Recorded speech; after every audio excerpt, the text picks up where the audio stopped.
down the curtain, look behind what we normally see on the surface of video games. It's a very complicated industry, and it's a tough thing to establish yourself as a beloved company inside the gaming industry. They are vilified, developers and publishers alike, for the games they create, and the endless hours of thankless work developers put in typically get overlooked by a poor product, a poor launch, bad PR, poor customer service, or some other terrible event that ruined their perception. I want to talk about today how Bethesda, used to be one of my favorite gaming companies of all time, creators of the Elder Scrolls series, of the Fallout series, and many other titles, became the most hated, or up there as one of the most hated companies in the modern era in less than a year. This is a formula that I think you can look to many other companies, and maybe your favorite games, and see how close they are to the edge of not being a beloved company. Even Treyarch Studios was the favorite child up until recently, until their bomb in Black Ops 4's public opinion. You go back in time, Treyarch was not ever the favorite child. Infinity Ward, until they split after Modern Warfare 2's nasty fallout with Activision. So how did this happen? How did Bethesda become hated?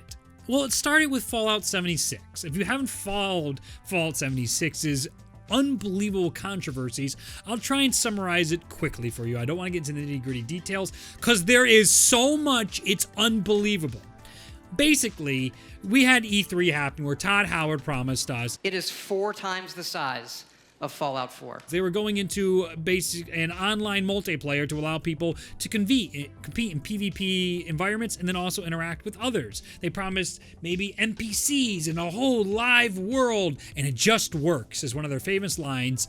But the truth of the matter, it didn't just work at all. Really, it was quite a problem on launch, with crashes, functions and features not working, graphical glitch display problems, hackers, exploits, everything that could go wrong did for Fallout 76. And that was only the tip of the iceberg. Promises were constantly broken, and instead of helping their fan base, they spit in their faces time and time again. And it's so strange to think about a company that is so successful because they were so in tune with their communities has fallen on such terrible graces with them. When it came to the pre-orders, they promised a bag. It was a canvas bag. You've probably heard that buzzword in the gaming industry if you follow any bit of the controversy. And instead, people got nylon bags. They bought their $200 Power Edition, and their helmets were recently recalled because there was mold exposure to them.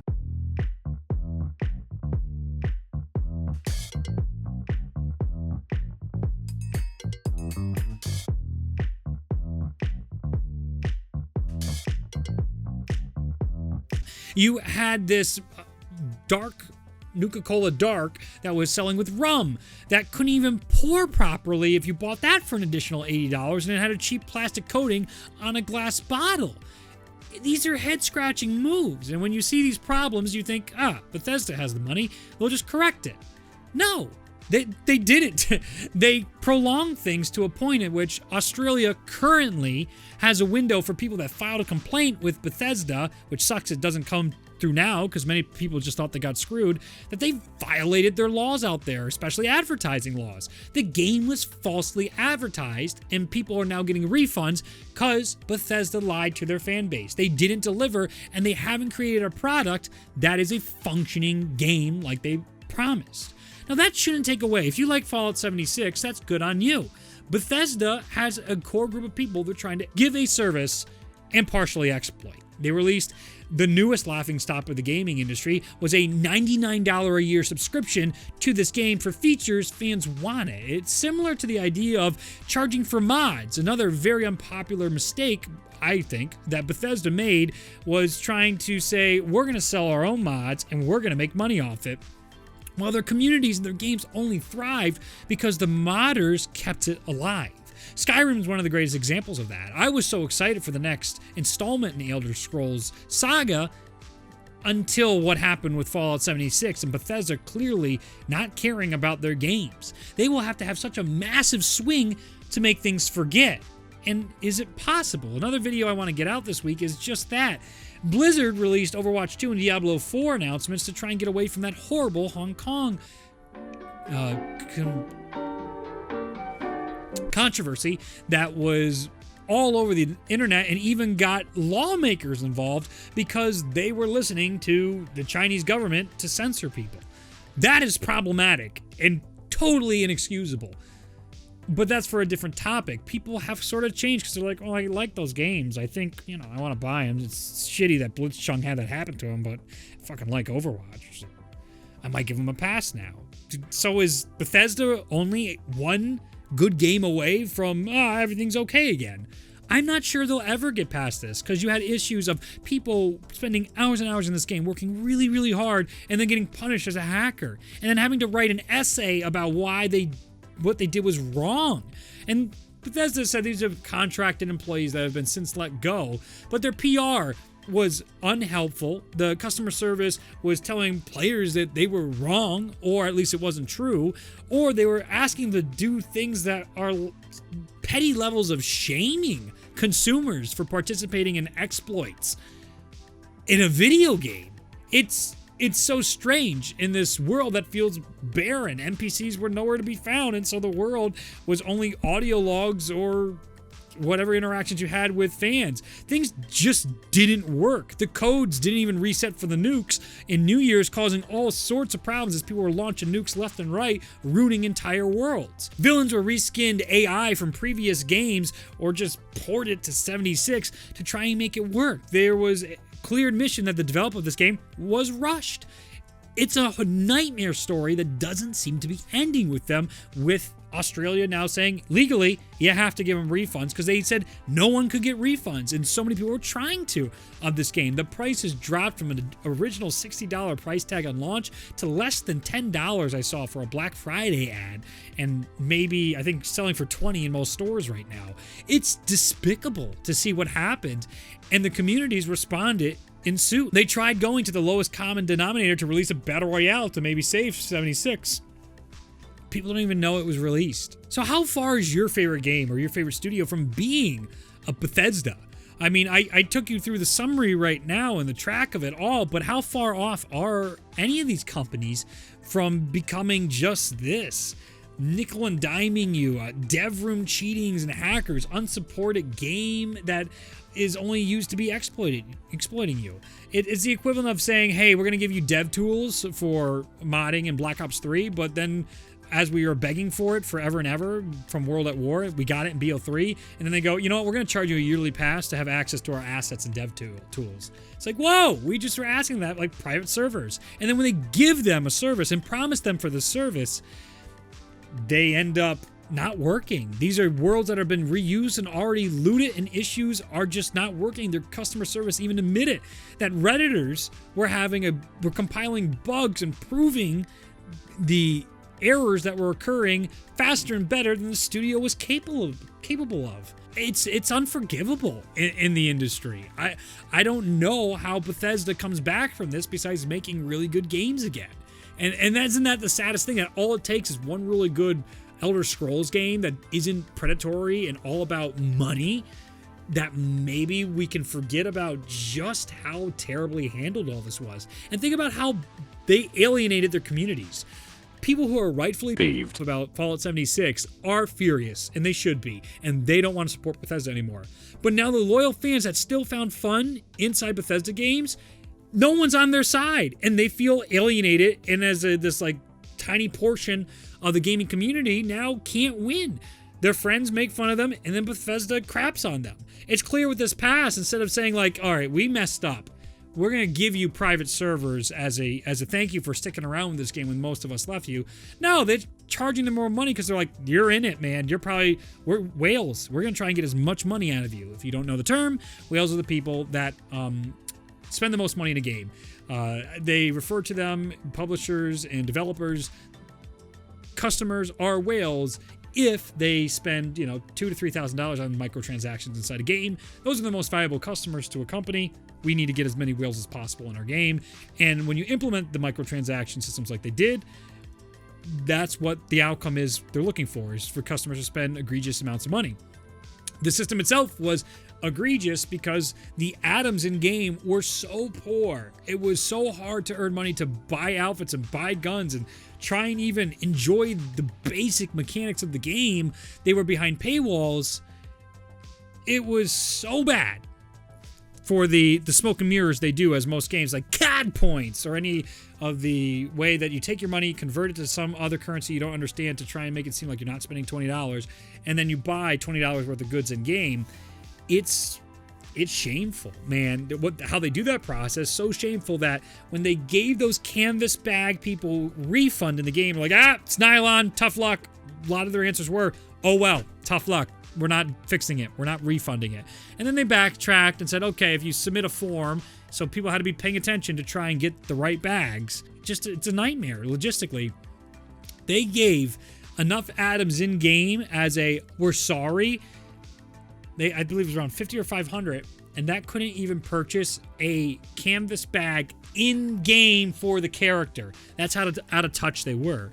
And you might say, well, it's Treyarch could never get out of touch, or any company, Santa Monica Studios or Naughty Dog, could never get that out of touch. Naughty Dog implemented a ton of gun microtransactions to the end of Last of Us Life inside the Factions game mode. Treyarch charged a $5 or $1 for a red dot sight in their store. That should never be okay. And a lot of people argue, read the cosmetics, or just don't buy them. You don't have to. It's not a big deal. They don't have an impact. Just don't do it. Well, that's not true. That does impact how people play, especially in the Fallout series or a third-person game, Skyrim. How long do you spend trying to get armors you like or downloading mods you want? That is very much how you get enjoyment out of the game, is a lot of cosmetics. There is actual bullying. It's mind-boggling to me, but you might be out of school so long that you don't experience this, that people make fun of other kids for having default skins in Fortnite. It's a joke, and you get classist problems because people can see, oh, you can't afford to buy the microtransactions in game. Man, you're just one of the poor kids. You don't get access to all the cool stuff. It's a shame that you can't get that. And typically kids aren't actually articulating that. They don't really understand what they're doing and saying when they're like, default skin, what a loser. But they're shaming people for being poor, for not shelling, or just not shelling out money to AAA games to try and access features. I am a huge proponent that when you buy a game, you should have access to everything on that disc, and it shouldn't be unlockable later through purchases. You should be able to play it in some shape, way, or form. It drives me mad that you have to unlock black market weapons in Call of Duty games to play them locally with your friends in split screen or against bots. That is insane to me. But when you want to put on full DLCs that are millions of dollars in investments to try and add extra stuff for you to play and elongate the lifespan of these games, that's a different story, and that's where good microtransactions come from. And games you can look to is like, again, I'll go with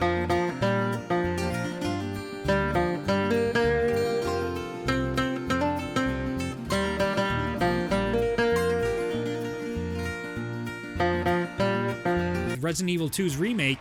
They gave you the option to get the weapons early and all the unlocks and rewards early for $6. That's a no-brainer deal. You know exactly what you're getting. You got free DLC for these extra modes they had for the game. And they're like, we don't really know how they fit in. They're not really that good. We'll just give it to you free as a thank you for playing our game and making it one of the best-selling Capcom games in a long time. I want to leave you with Treyarch, Call of Duty, any games that you might be loving right now from any studio. Even God of War is one of my favorite of all time right now.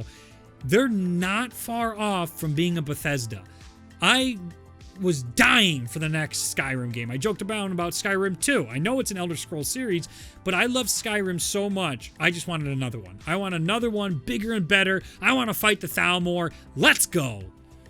And I don't even want to see what it's going to become. I don't want to see how bad Elder Scrolls, because I played Elder Scrolls Online. I saw what they did to Blades. All that stuff is so unappealing to me. It looks so unfun. It's so predatory. It's mobile gaming. It's not the experience I was hoping for. And I think the franchise is in a very bad place. And Bethesda's in a very bad place. I'm not sure if Fallout 5 or the next Elder Scrolls game or their new IP that they're working on, which is Stars. Help me, Wellington editor. if they get it right, I don't know how they come back from this. And I'm curious, did you have an experience with Bethesda as bad as many of these other customers? I didn't purchase any of these because it just didn't look like a good game to me, and boy, did I miss a bullet on that one. Have you had any gaming corporation hurt you like Bethesda has for their fans? Treyarch didn't really hurt me. There's a lot of, like, and again, we qualify hurt, not like, oh boy, oh, I'm so hurt woundedly, but like, yo, I was a supporting customer and you gave me a bad product and you're not sorry for it. And it's like, I don't want to buy your games anymore. And many people didn't want to buy the new Call of Duty. Can you imagine how well Modern Warfare would have sold if Black Ops 4 didn't burn so many consumers? It's something to consider, and I think it's a fun conversation piece that I wanted to have today. And that's what these videos are for, to have a conversation. This is not a news channel, it's just talking about relevant things in the gaming industry, and I wanted to know your ideas and opinions on it. Have you had a studio that burned you pretty bad and you haven't gone back to since?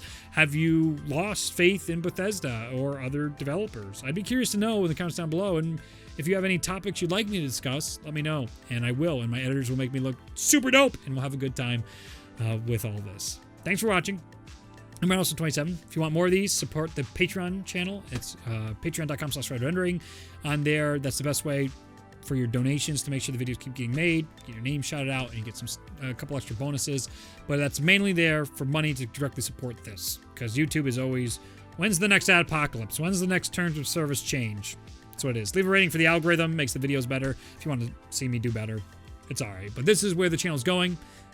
We're a bunch of videos in now, so if you like these formats, keep letting us know.